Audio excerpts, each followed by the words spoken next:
بازنطینی خون اور خلافت عثمانیہ۔ ناظرین، وہ رات قسطنطنیہ کے آسمان پر سیاہی کی چادر کی مانند پھیلی ہوئی تھی، لیکن امیر قصر کے اندر روشنیوں کی چمک دمک آنکھوں کو چمکا رہی تھی۔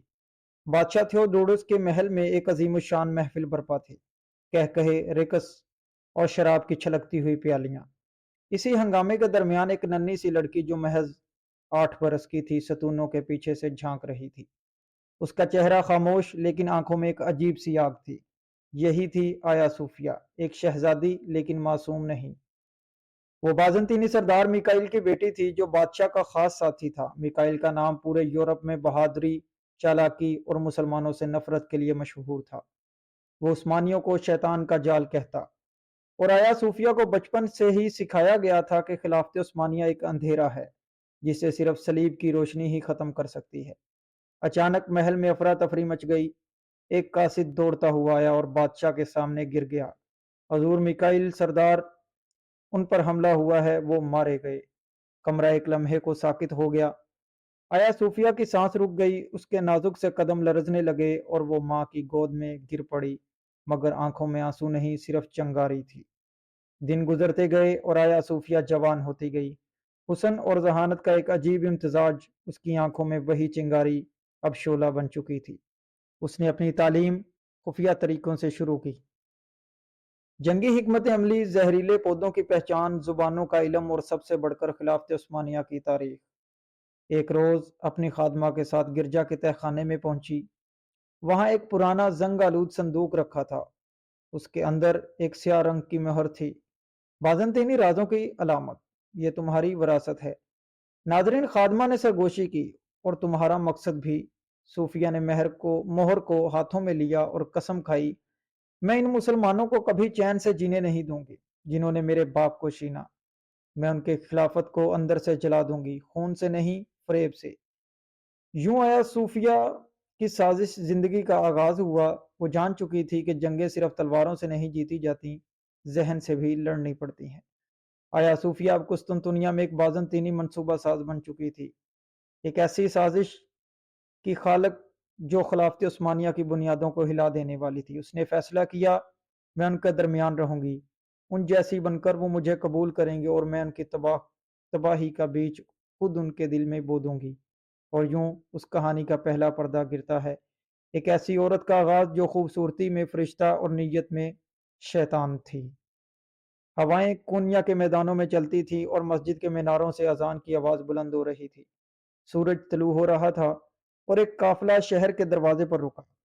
ناظرین، گھوڑے، اونٹ، مسافر اور پردے میں لپٹی ایک عورت، اس کا چہرہ ڈھکا ہوا تھا، لیکن آنکھیں وہی بازنطینی چمک، وہی آتش۔ یہی تھی آیا صوفیہ، لیکن اب وہ زینب خاتون کے نام سے جانی جاتی تھی، ایک نو مسلم جو اپنے ماضی کو پیچھے چھوڑ کر خلافت عثمانیہ کے زیر سایہ زندگی شروع کرنا چاہتی تھی۔ کم از کم یہی اس کی کہانی تھی۔ خلافت کے خفیہ ادارے جو درونی آنکھ کہلاتے تھے، ہر نئے چہرے کو شک کی نظر سے دیکھتے، مگر زینب خاتون نہایت مہذب، شفیق اور دینی نظر آئی۔ اس نے یتیم بچوں کی کفالت شروع کی، غریبوں میں کھانا تقسیم کیا اور مسجد میں قرآن کی کلاسز کا اہتمام کیا۔ لوگ اس سے متاثر ہونے لگے، یہاں تک کہ مقامی امام نے اسے نیک روح کا لقب دے دیا، مگر اندرونی راتوں میں اس کے حجرے کا دروازہ بند ہو جاتا، چراغ گل ہو جاتا اور وہی زہر انگیز قلم حرکت میں آتا۔ وہ خلافت کے اہم مقامات کے نقشے تیار کر رہی تھی، عثمانی سپاہیوں کی گشت، قلعوں کے کمزور دروازے، امیروں کی کمزوریاں، سب اس کی نوٹ بک میں محفوظ ہوتا جا رہا تھا۔ ناظرین، ایک رات وہ خفیہ طور پر مراد بادشاہ کے محل میں پہنچی۔ ایک عثمانی وزیر جو ذاتی مفادات کے لیے کسی حد تک گر سکتا تھا، آیا صوفیہ نے اسے اپنی چالاک باتوں، جھوٹے خوابوں اور سازشی وعدوں سے اپنے قابو میں کر لیا۔ مراد پاشا کو اس نے یہ یقین دلا دیا کہ اگر وہ اس کے ساتھ شامل ہو جائے تو خلافت کے بعد وہی اگلا حکمران ہوگا۔ اگر تم خلافت کو جھکا دو تو میں تمہیں تاج پہنا دوں گی، صوفیہ نے سرگوشی کی۔ مراد مسکرا دیا، اور اگر تم نے مجھے دھوکہ دیا، صوفیہ نے اس کا جواب دیا، تو میری آنکھوں میں دیکھو، کیا تمہیں لگتا ہے میں ہارتی ہوں؟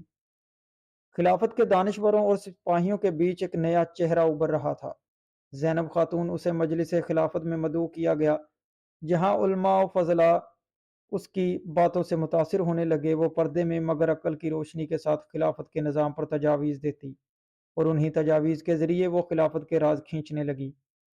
ایک چھوٹا واقعہ بہت اہم بن گیا۔ خلافت کے قریبی کمانڈر یعقوب بیگ نے اس پر ایک سوال اٹھایا، آپ کے لہجے میں عربی کے بجائے بازنطینی لب و لہجہ کیوں ہے؟ آیا صوفیہ ایک لمحے کو ساکت ہوئی، پھر مسکرا کر بولی، جب اللہ کا نور دل میں اترے تو زبانوں کا فاصلہ مٹ جاتا ہے۔ مجلس خاموش ہو گئی اور یعقوب بیگ کی نگاہوں میں الجھن باقی رہ گئی۔